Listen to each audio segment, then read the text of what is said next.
ನಾವು ನಮ್ಮ ಜನರಿಗೆ ಹೆಚ್ಚು ಕಾಯಕವನ್ನು ಕೊಡುವಂಥ ನಾವೆಲ್ಲರೂ ಸ್ವದೇಶಿ ವಸ್ತುಗಳನ್ನು ಬಳಸೋಣ ಅಂತ ಹೇಳ್ತಾ ಇವತ್ತಿನ ಧ್ಯಾನದಲ್ಲಿ ಕೂತ್ಕೊಳ್ಳಿ. ಬೆನ್ನುಹುರಿ ನೇರವಾಗಿರಲಿ,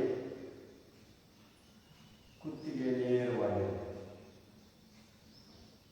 ಈಗ ಓಂಕಾರವನ್ನು ಮಾಡೋಣ.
ಜಾಗಿಂಗ್ ಜೊತೆ ಸ್ವಲ್ಪ ಮ್ಯೂಸಿಕ್ ಜೊತೆ ನಾವೆಲ್ಲ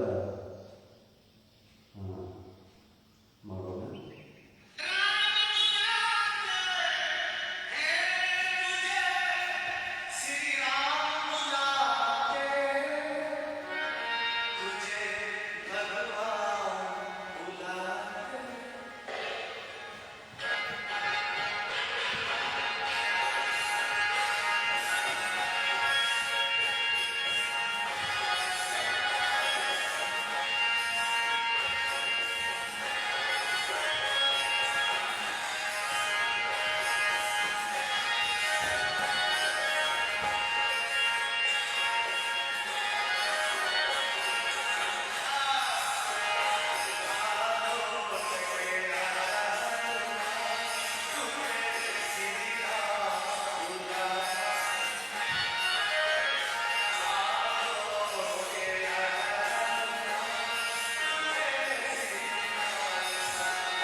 ನಿಧಾನವಾಗಿ ಸೂಕ್ಷ್ಮ ಜಾಗಿಂಗ್ಗಳನ್ನು ಮಾಡಿದೆ. ಈಗ ನಿತ್ಯ ಮಾಡುವಂಥ ಆಸನಗಳನ್ನು ಮಾಡೋಣ.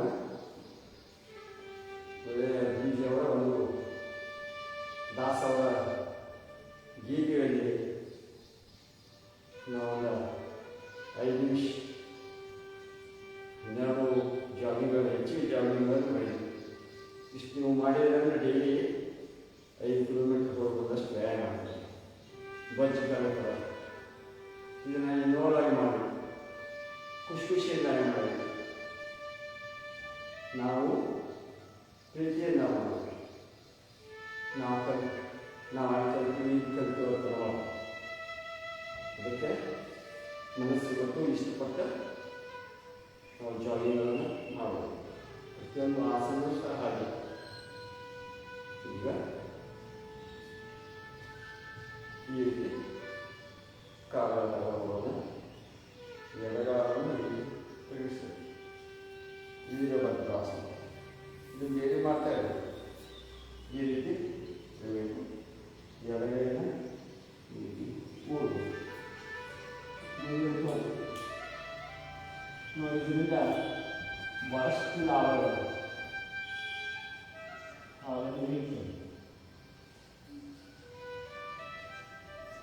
ಈ ಆಸನ ಮಾಡೋದ್ರಿಂದ ನೋಡಿ ಎದೆಯ ಭಾಗ ಆಗಲ್ಲ. ಇದಷ್ಟೇ ಅಲ್ಲ, ನಮ್ಮ ಪೃಷ್ಠಭಾಗ ಇದರ ಭಾಗದಲ್ಲಿರುವಂಥ ಬಜ್ಜು ನಿವಾರಣೆ ಆಗ್ತದೆ ಮತ್ತು ನಡದಲ್ಲಿರುವಂಥ ಬಜ್ಜನ ನಿವಾರಣೆ ಆಗ್ತದೆ. ಅದಲ್ಲದೆ ಬೆನ್ನು ನೋವುಗಳು, ಕುತ್ತಿಗೆ ನೋವುಗಳು ಅದನ್ನು ಮತ್ತು ನಮ್ಮ ಮೊಳಕಾಲದಲ್ಲಿರುವಂಥ ಕೀಲು ನೋವುಗಳು ಇವೆಲ್ಲ ನಿವಾರಣೆ ಆಗ್ತದೆ. ಇದು ವಿಶ್ರಾಮ. ಈ ರೀತಿ ಬಲಗಾಲನ ಹೀಗಿರಬೇಕು. ಎಡಗಾಲ ಹೀಗೆ ಈ ರೀತಿ ಬಲಗಾಲ 90 ಡಿಗ್ರಿ ಇರಬೇಕು. ಎಡಗಾಲ ಸೀದಾ ಇರಬೇಕು.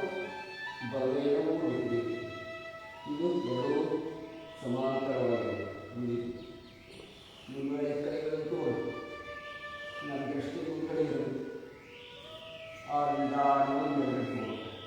ಎಷ್ಟು ಸಾಧ್ಯಕ್ಕಷ್ಟ ಇದೇ ಭಾಗ ನೋಡಿ. ನಮ್ಮ ಕಾಲುಗಳ ಕೀಲು ನೋವು ನಿವಾರಣೆ ಆಗ್ತದೆ. ಇದು ವಿಶ್ರಾಮ. ಇವೆಷ್ಟು ಡೈಲಿ ಮಾಡ್ತಾ ಇರೋದಂದ್ರೆ ಇವೇ ಆ್ಯಕ್ಟಿವ್ ಆಗಿದೆ. ಈ ದಿವಸ ಆನಂದವಾಗಿ ಖುಷಿಯಾಗಿದೆ. ಈಗ ಎಡಗೈನ ಮೂರು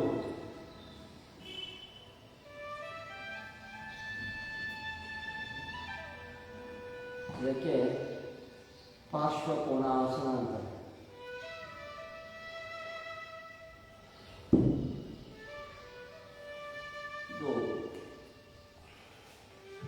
ರಿವರ್ಸ್ ಬಲಗೈನ ಕೆಳಗೆ ಹೋಗುವುದು. ಎಡಗಾಲ ಮತ್ತು ಎಡಗೈನ ಕೆಳಗೆ.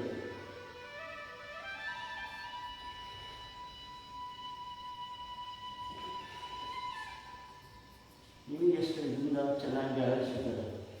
ಆರಾಮಾಗಿ ಆಗೋದು. ಆರಾಮಾಗಿ ರೀತಿ ಕೈಗಳನ್ನು ಮೂಡಬಹುದು. ಈಗ ತಾಡಾಸನ ಮಾಡೋಣ. ಎರಡೂ ಕೈಗಳನ್ನು ಈ ರೀತಿ ಮುಂದಕ್ಕೆ ನಿಧಾನವಾಗಿ ಮಾಡಬೇಕು. ಯಾರೋ ಕೈಗಳು ನೀರಿನಲ್ಲಿ ಜಂಟ ತಗೊಳ್ಬೇಕು. ಆಗ ನಿಂದ ಇರ್ತದೆ.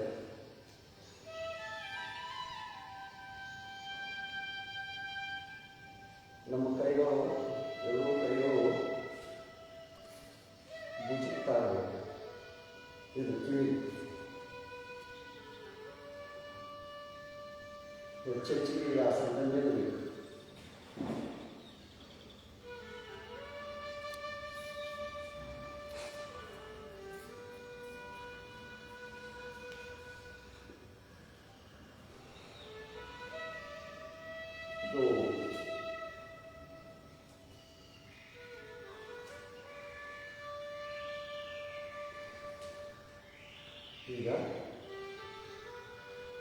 ವಜ್ರಾಸನ ಮಾಡೋಣ. ಎಡಗಾಲನ ಎತ್ತಿ ಬಲಗಾಲಿನ ತೊಡೆಯ ಮೇಲೆ ಚೆನ್ನಾಗಿ ಆಲಿಸಿದ ನಂತರ ಕೈಗಳನ್ನು ಮೇಲೆ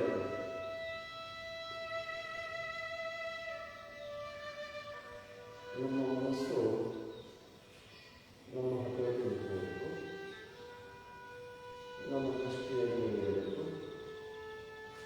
ಇವರು ಕೈಗಳು ಸಾಧ್ಯವಾದಷ್ಟು ಹಿಡಿತ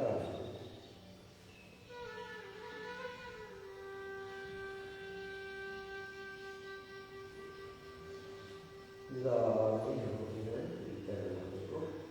ನಮ್ಮ ಕೈಗಳು ಇದು ಸಮಾಂತರವಾಗಿದೆ. ಹಾಗಾದರೆ ನಮಸ್ಕಾರವನ್ನು ಮಾಡೋಣ.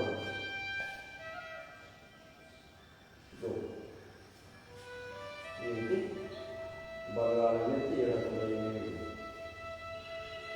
ನಿಧಾನವಾಗಿ ಈ ರೀತಿ ಕಾಪಾಡ್ಕೊಳ್ಳೋಣ.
ಈಗ ಸೂರ್ಯ ನಮಸ್ಕಾರವನ್ನು ಮಾಡೋಣ.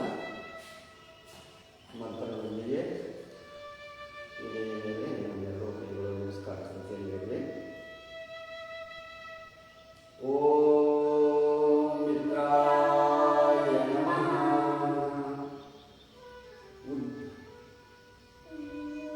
ಉಳ್ಳಡೆ ನಮಃ. ಸೂರ್ಯಾಯ ನಮಃ. ಭಾನುವೇ ನಮಃ. ಖಗಾಯ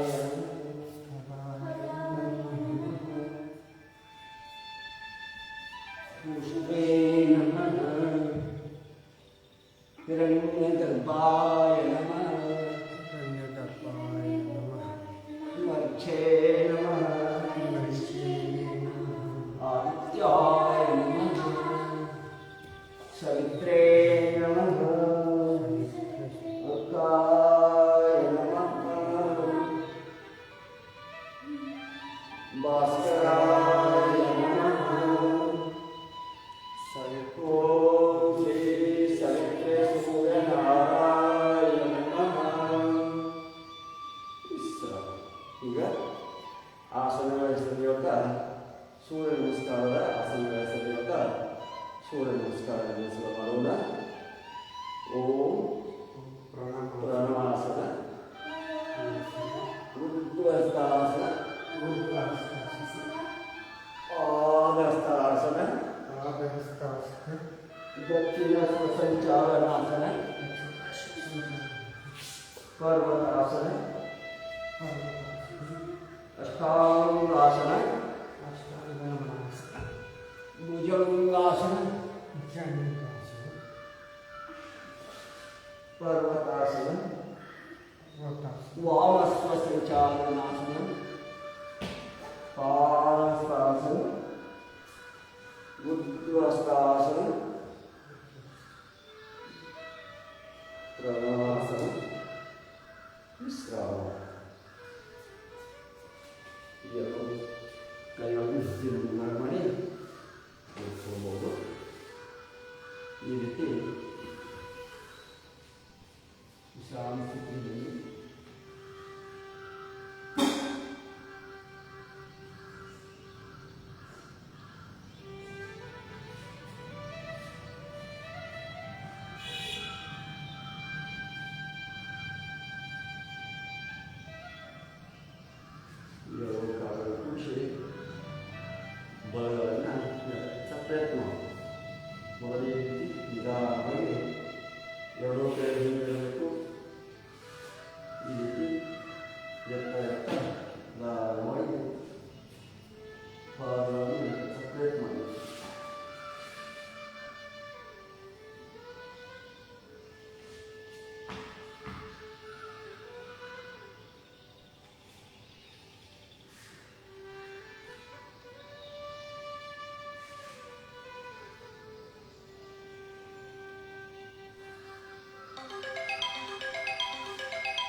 ಈ ರೀತಿ ನಮ್ಮ ಶಂಖಾಸನದಲ್ಲಿ ಕುಳಿತುಕೊಂಡು ಈ ರೀತಿ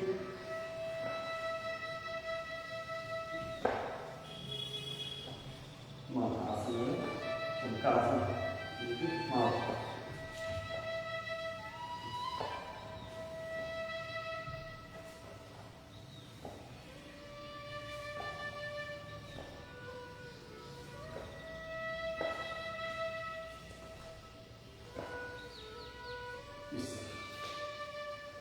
ಏನು ಮಾಡಬೇಕು?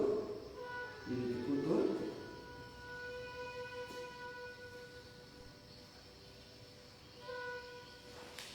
ಎಷ್ಟು ಆಗಬೇಕು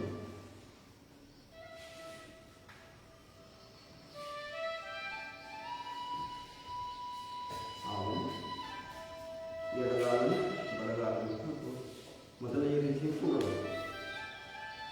ಈ ರೀತಿ ಕುಳಿತಂತಾರೆ ಕಾಲನ್ನು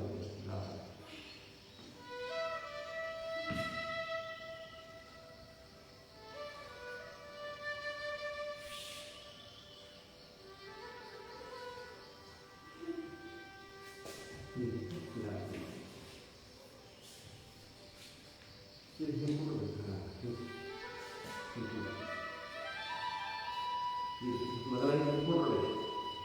ಕುಂತೇನೆ ಏನು ಮಾಡಬೇಕು? ಸ್ವಲ್ಪ ಹಿಂಗೆ ಇರ್ತದೆ ಇಷ್ಟ.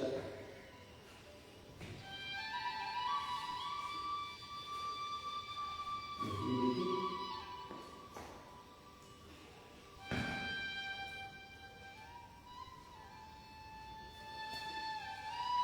ಈಗ ಎಡಗಾಲು ಹಾಕಿ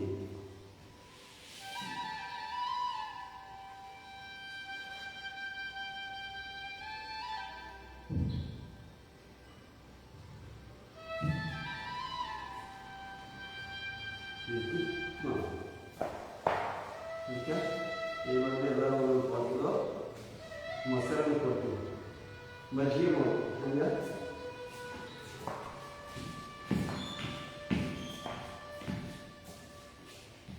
ಜಗ್ಗು ಈಗ ಮಜ್ಜಿಗೆ ಅದು ಮಾಡ್ತೀವಿ.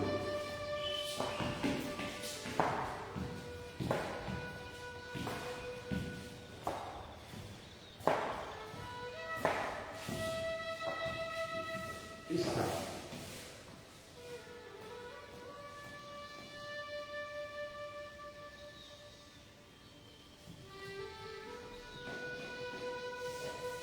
ಈಗ ಇತ್ತೀಚೆಗೆ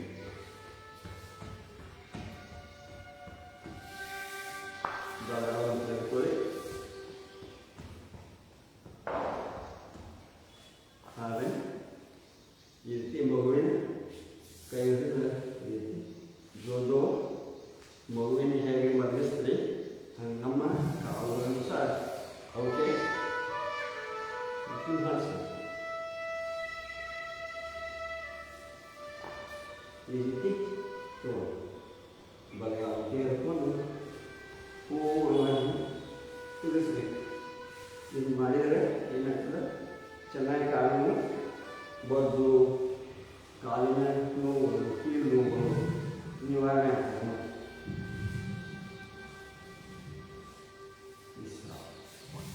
ಈಗ ನೀವು ಬೋಧವನಾಸನ ಮಾಡಬೇಕಾದ್ರೆ ಏನು ಮಾಡಬೇಕು? ಈ ರೀತಿ ತಗೊಳ್ಳಿ.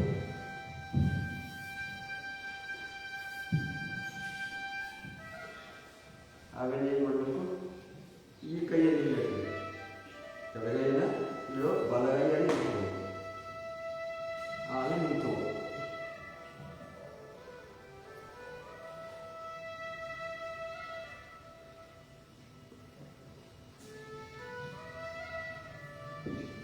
ಇದೆಲ್ಲ ಬೋಧಮನ ಆಸನ ಮಾಡುತ್ತೆ. ಪೂರ್ಣ ಆಸನಗಳಿಲ್ಲ, ಮೊದಲಿಗೆ ಮಾಡಬೇಕು.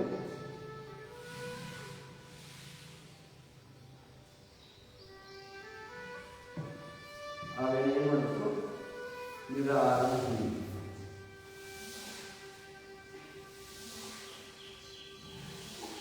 ನೀರು ಬಿಡ್ತಾ ಹೋಗ್ತಾ ಈ ರೀತಿ.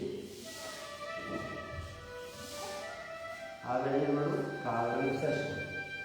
ಆಮೇಲೆ ಹಿಂಗೆ ಮಾಡಿದ್ರೆ ಏನಂತ ಈ ರೀತಿ ತರಿಸ್ಬೇಕು. ಈ ರೀತಿ ನಿಧಾನವಾಗಿ ತರಿಸ್ಬೋದು. ಆಮೇಲೆ ಮಾಡೋದು ಈ ರೀತಿ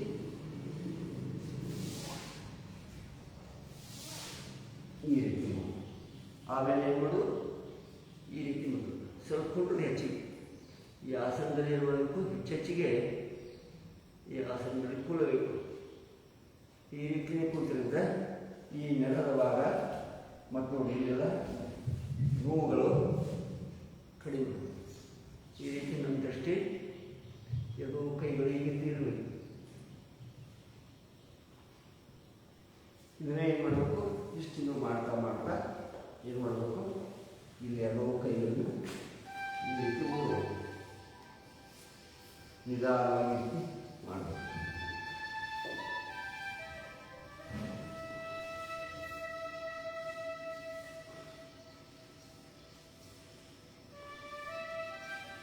ಆಮೇಲೆ ಏನು ಮಾಡಬೇಕು, ಬಲಗಾಲ ಎಡಗಾಲನ್ನು ಮಡಚಬೇಕು. ಬಲಗಾಲನ ಈ ರೀತಿ ಮಡಚಬೇಕು. ಹೀಗೆ ಮಾಡಿ ಆಮೇಲೆ ಈ ಕಲ್ತ್ಬೋದು.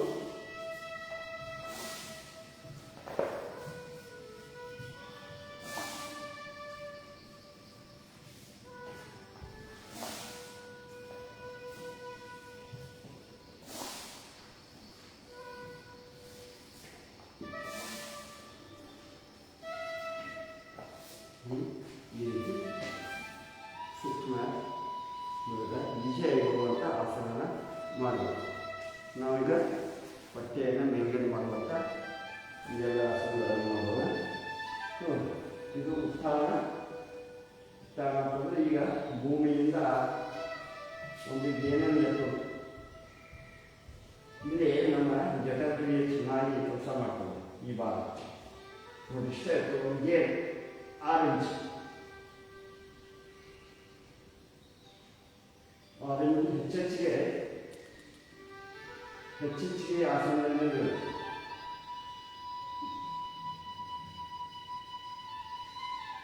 ಆಮೇಲೆ ಏನು ಮಾಡಬೇಕು, ಅರ್ಧ ಆಸನ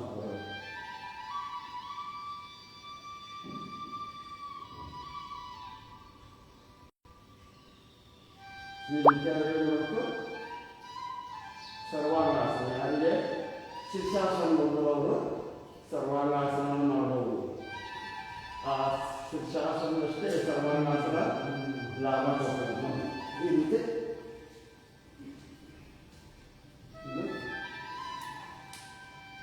ಸರ್ವಾಂಗಾಸನ ಮಾಡಿ ನಮ್ಮ ದೃಷ್ಟಿ ಬಲ ಕಡೆ ಎರಡೂ ಪಾದಗಳು ಈ ರೀತಿ ಮಾಡ್ತಾರೆ. ಇದು ಮಾಡ್ತಾರೆ. ಎರಡೂ ಕೈಗಳು ಬೆಲ್ಲಿ ಸಪೋರ್ಟ್ ಮಾಡೋದು. ನಮ್ಮ ದೃಷ್ಟಿ ಬಲ ಕಡೆ ಈ ಶೀರ್ಷಾಸನ ಮಾಡೋದಷ್ಟೇ ಸರ್ವಾಂಗಾಸನ ಮಾಡಬಹುದು. ಆಮೇಲೆ ನಿಧಾನವಾಗಿ ಪೂರ್ಣ ಆಸನ ಈ ರೀತಿ ಕೈಗಳಿಂದಿರಬೇಕು. ನೋಡಿ ಈ ರೀತಿ ಅದು ಪೂರ್ಣ ಆಸನ.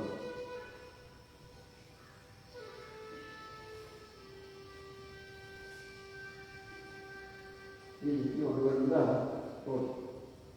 ಕುತ್ತಿಗೆ ನೋವು, ಸ್ಪಂದನಶಿಶು, ನನ್ನಾಡುಗಳು, ಭುಜ ನೋವು, ನಮ್ಮ ಕಾಲಿನ ನೋವುಗಳಿಂದ ನಿವಾರಣೆ ಆಗ್ತದೆ. ಆಮೇಲೆ ಬಂದು ನಿಯಮನೆ ಪವನ ಅಂದರೆ ಪವನ ಮುಕ್ತಾಸನ ಮಾಡೋದು. ಪವನ ಅಂದರೆ ಗಾಳಿ, ಮುಕ್ತ ಅಂದರೆ ಹೊರಗೆ ಹಾಕೋದು. ಈ ಆಸನ ಪವನ ಮುಕ್ತಾಸನ ಮಾಡೋದ್ರಿಂದ ಗಾಳಿ ನಮಗಿರುವಂಥ ಗ್ಯಾಸ್ಗಳೆಲ್ಲ ಹೊರಗೆ ಈ ರೀತಿ ನೋಡಿ.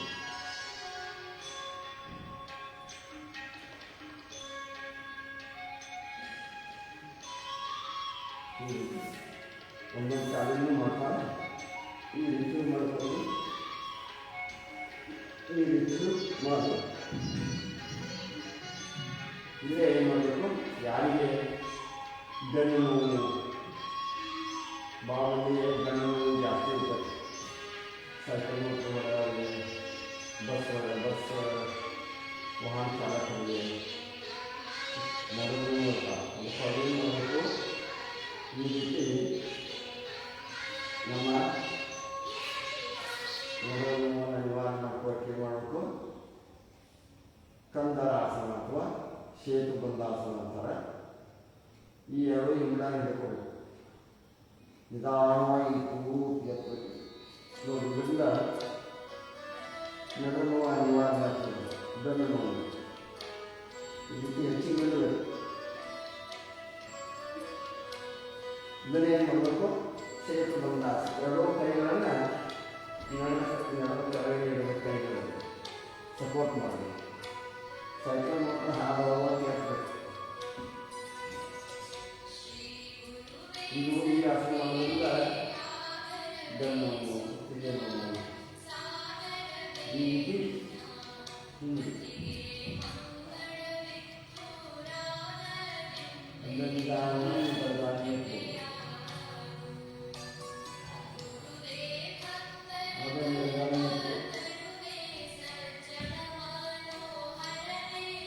ಹೆಚ್ಚೆಚ್ಚಿಗೆ ಈ ಆಸನದಿಂದ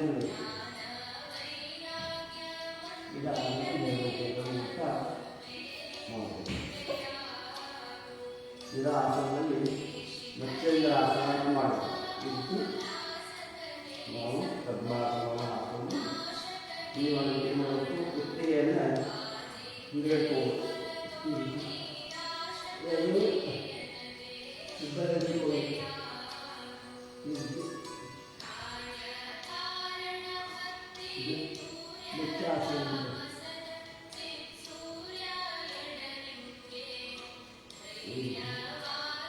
ನಾವು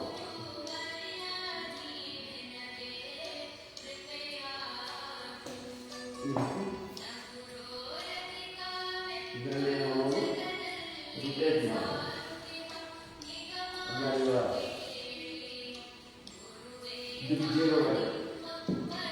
ಆಮೇಲೆ ರಿವರ್ಸ್. ಈಗ ಹಿಂದಿ ಆಸನ ಮಾಡೋದ್ರಿಂದ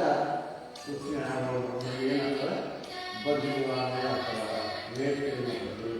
ಹಾಗೆ ಎರಡು ಕಾಲದಲ್ಲಿ ಈ ರೀತಿ ಬಿದ್ದಿರೋ ಮಾಡಬೇಕು. ಏನು ಅನಿಸ್ಕೊಂಡ್ರೆ 7 ಸಲ ತಿರುಗಿಸ್ಬೇಕು. ಅದನ್ನ ರಿವರ್ಸ್ ಮಾಡಬೇಕು.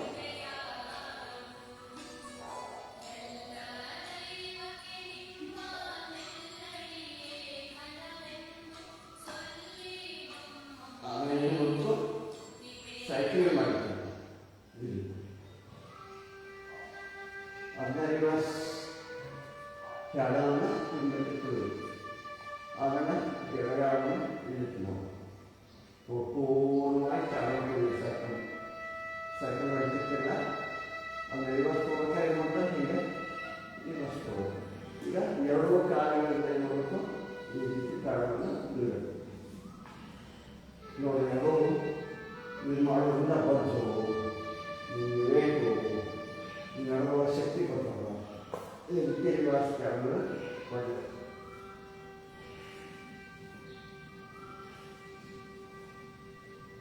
ನರ ಯಾವುದು ಗಟ್ಟಿಯಾಗಿದೆ.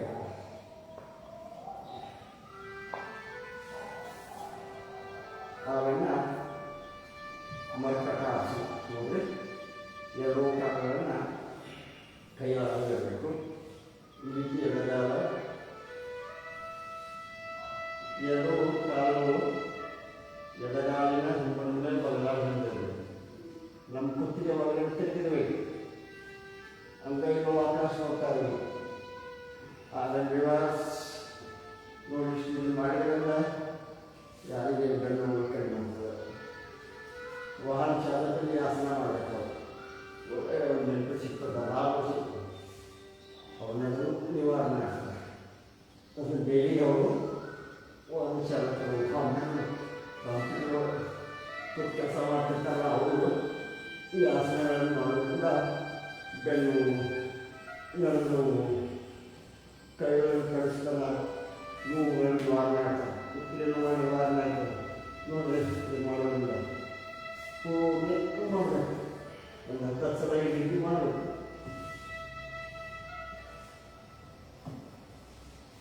ಆಮೇಲೆ ಮಾಡಬೇಕು?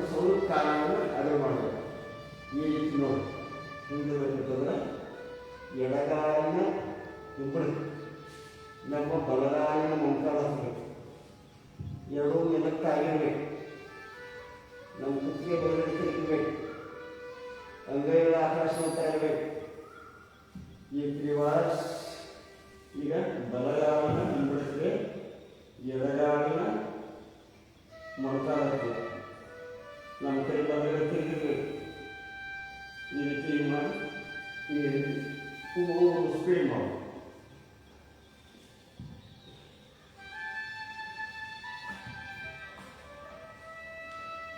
ನೋಡಿ. ಯಾಕೆ ಮಾಡಿದ, ಯಾಕೆ ನೀವು ನೋವುಗಳು ಬರ್ತಾವ, ಯಾಕೆ ನಿಮಗೆ ತೊಂದರೆಗಳು ಬರ್ತಾವ, ಇದೆಲ್ಲ ರೀತಿ ಮಾಡ್ತಾ ಇರಿ. ನೋಡಿ, ಯಾವ ತೊಂದರೆಗಳು ಬರೋಲ್ಲ, ಯಾವ ರೋಗಗಳು ಬರೋಲ್ಲ, ಹಾರ್ಟ್ ಅಟ್ಯಾಕ್ ಬರೋಲ್ಲ, ಬಿ ಬರೋಲ್ಲ, ಶುಗರು ಬರೋಲ್ಲ, ಕೆಮ್ಮು ಬರೋಲ್ಲ, ದಮ್ಮು ಬರೋಲ್ಲ, ಕಪಾಳ ಬರೋಲ್ಲ, ಅಸ್ಮಾನ ಬರೋಲ್ಲ. ಇಷ್ಟೆಲ್ಲ ಯೋಗದಲ್ಲಿದೆ. ಆ ಯೋಗ ಮಾಡಬೇಕು. ಮಾಡಿದ್ರೆ ಇಲ್ಲ ಅದೆಲ್ಲ ರೋಗಗಳ ವಯಸ್ಸಾದ ವಯಸ್ಸನ್ನು ಬರೋಕ್ಕೆ ಶುರು ಆಗ್ತವೆ. ಇಷ್ಟ ಈಗೇನು ಮಾಡೋದು, ಇದು ಎರಡು ಬರ್ಕಟ್ಟಾಸನ, ಎರಡು ಪ್ರಕಾರ. ಈಗ ಮೂರನೇ ಪ್ರಕಾರ ಬಲಗಾಲನೆ ಎತ್ತಿ ಬಲಗಾಲಿನ ಹೆಬ್ಬಾಳನ್ನು ಇಟ್ಕೊಳ್ಬೇಕು. ಎಡಗೈ ಇಲ್ಲ, ನಮ್ಮ ಕುತ್ತಿಗೆ ಬಲಗಾಲ ಇರಬೇಕು, ಎಡಗಾಲ ಶಿರ ಇರಬೇಕು. ಈ ರೀತಿ ತಗೊಳ್ಳಿ. ಈ ರೀತಿ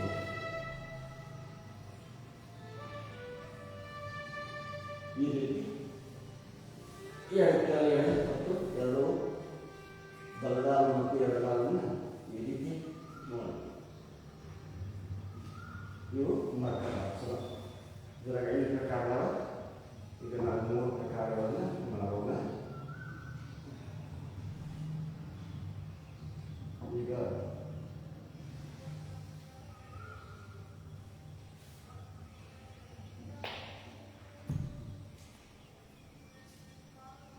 ಒಂದೆರಡು ನಿಮಿಷ ಶವಾಸನವನ್ನು ಮಾಡೋಣ.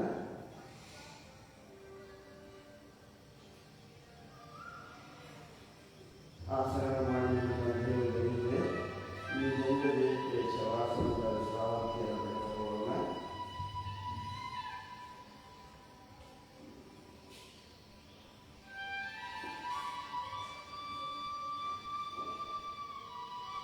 ನಿಮ್ಮ ಕಾಲಿನ ಹಿಡ್ಕೊಂಡು ನೆಟ್ಟೆವರೆಗೆ ಎಲ್ಲ ನನ್ನಾಡಿಗಳಿಗೆ ಶಾಂತಿ ಕೊಡಿ. ಕಾಲಿನ ಬೆರಳುಗಳು, ಕೈಯ ಬೆರಳುಗಳು ಹಿಡ್ಕೊಂಡು ಹೊಟ್ಟೆ, ಕಿಬ್ಬೊಟ್ಟೆ, ಕಣ್ಣ, ಕಿವಿ, ಮೂಗು, ನಾಲಿಗೆ, ಮೆತ್ತೆ, ಹಣೆ, ಮೂಗು, ತುಟಿ ಪ್ರತಿಯೊಂದು ಅವರೊಳಗೆ ಇರುವಂಥ ನನ್ನಾಡಿಗಳಿಗೆ ವಿಶ್ರಾಂತಿಯನ್ನು ಕೊಡಬೇಕು. ಒಂದ್ಸಲ ಜೋರಾಗಿ ಓಂಕಾರವನ್ನು ಮಾಡೋಣ. ಓ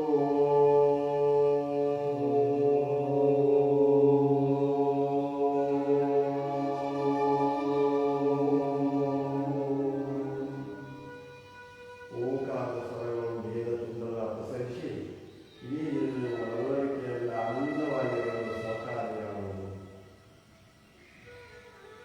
ನಿಧಾನ ಕೈಗಳನ್ನು ಜೋಡಿಸಿ ಕಣ್ಮೆಗಾಡಿಸಿ ಬಲಗೈ ಎತ್ತಿ ಎತ್ತುಕೊಳ್ಳಿ.